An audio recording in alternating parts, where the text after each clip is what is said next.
When Joe Kennedy's son, John F. Kennedy, became the next president, Eisenhower's warning would become even more relevant.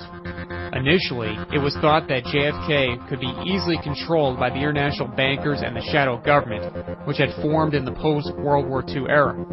They were mistaken, as Kennedy started working for the best interests of the American people and against the shadow government.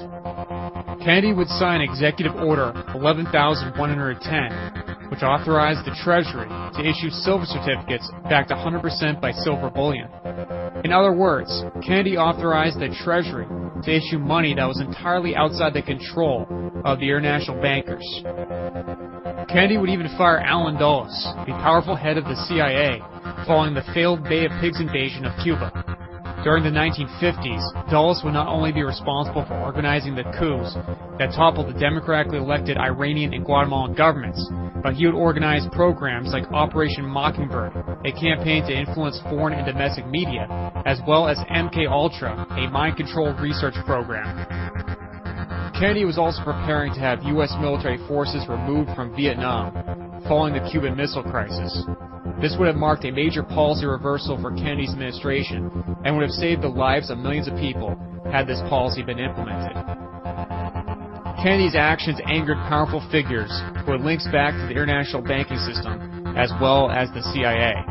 These reasons and others would be the cause of his assassination in Dallas, Texas, on November 22, 1963.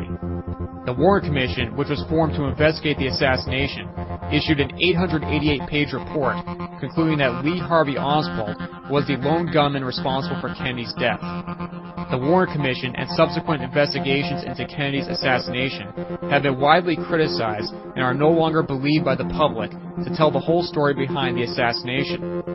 Looking specifically at the Warren Commission, its credibility should be questioned, considering that its members included Allen Dulles, who was just fired from the CIA by Kennedy, future U.S. President Gerald Ford, and John J. McCloy, who was the chairman of the Council on Foreign Relations from 1954 to 1970. JFK's brother, Robert Kennedy, had questioned the results of the Warren Commission, but during his own run for president in 1968, would also be assassinated. Simply put, the establishment had the most to gain by assassinating Kennedy, so their agenda of war and debt generation could continue.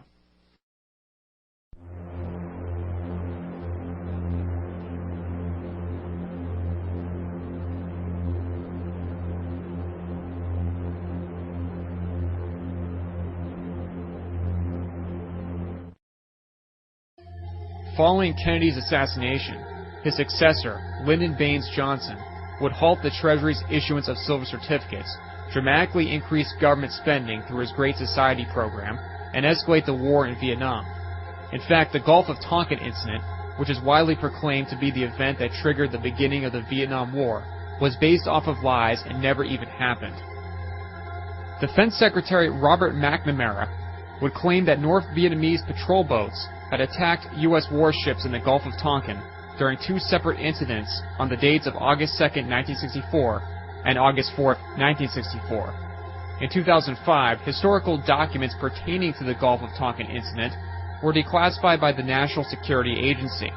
The documents tell a much different story surrounding the events, concluding that the North Vietnamese patrol boats were likely fired upon first by the U.S. Navy warship, the USS Maddox, during the first incident, and that no attack happened during the second incident.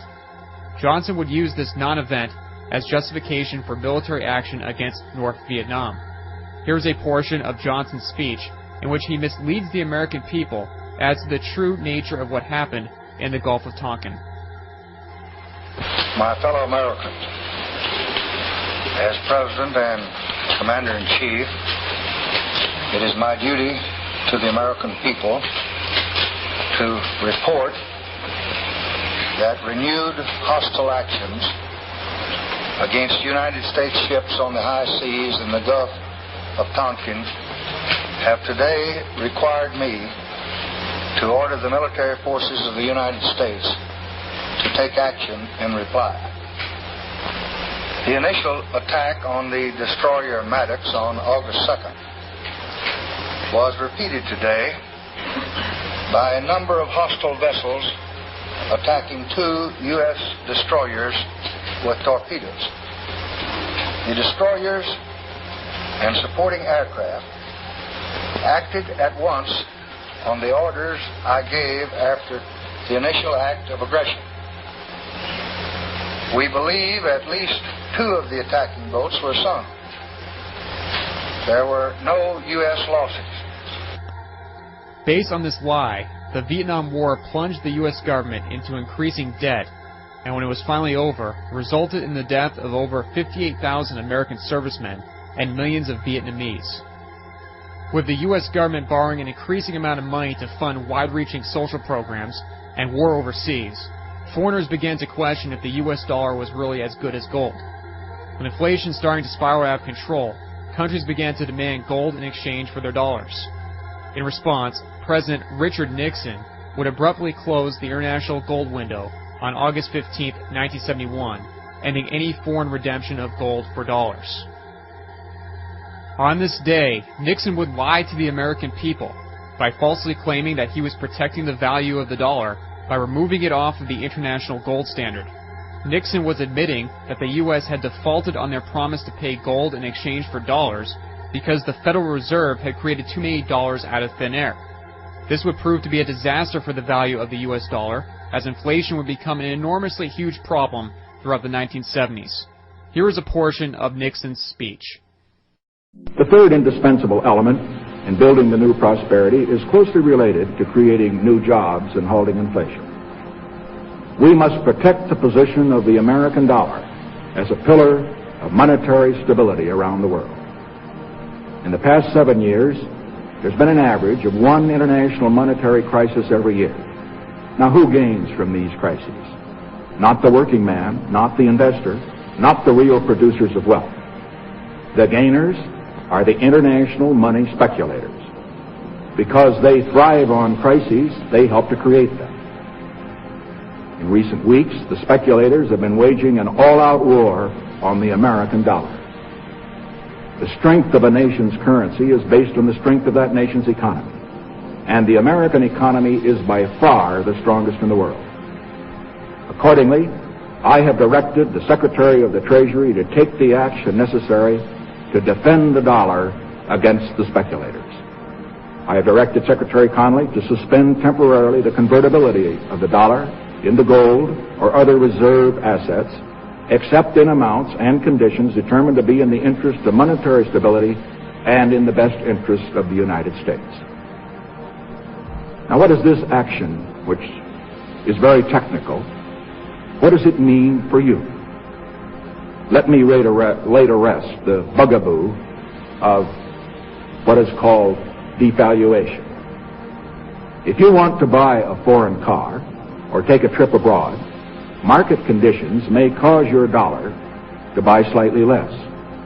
But if you are among the overwhelming majority of Americans who buy American-made products in America, your dollar will be worth just as much tomorrow as it is today. The effect of this action, in other words, will be to stabilize the dollar. Now, this action will not win us any friends among the international money traders. But our primary concern is with the American workers and with fair competition around the world. To our friends abroad, including the many responsible members of the international banking community who are dedicated to stability and the flow of trade, I give this assurance. The United States has always been and will continue to be a forward-looking and trustworthy trading partner. In full cooperation with the International Monetary Fund and those who trade with us, we will press for the necessary reforms to set up an urgently needed new international monetary system. Stability and equal treatment is in everybody's best interest. I am determined that the American dollar must never again be a hostage in the hands of international speculators.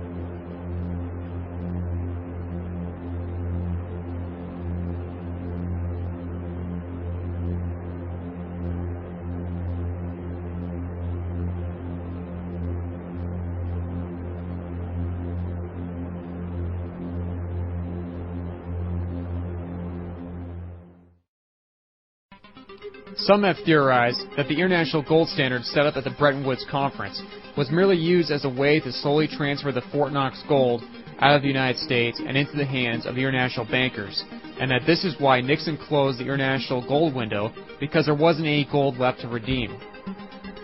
One thing that is certain is that there has not been a full audit of the Fort Knox gold reserves since the 1950s, despite the fact that regular audits are mandated by law. With a lack of transparency, it is difficult to conclude if the gold that FDR had seized from the American people in the 1930s is still located at Fort Knox. In fact, Ian Fleming, who was a British intelligence agent during World War II and author of the James Bond series of novels, wrote one particular book of interest called Goldfinger. The book describes a plot by Bond's antagonist, Ulrich Goldfinger, to steal gold from Fort Knox. Was this a warning by Fleming of a real-life plot? Until we have a true independent audit of the Fort Knox gold reserves, we'll probably never know for sure. The lack of a full independent audit of the Fort Knox gold led many to believe that the gold could have been stolen. In response to these and other allegations, the U.S. Mint in 1974 allowed select members of Congress and the media to take a look at the gold.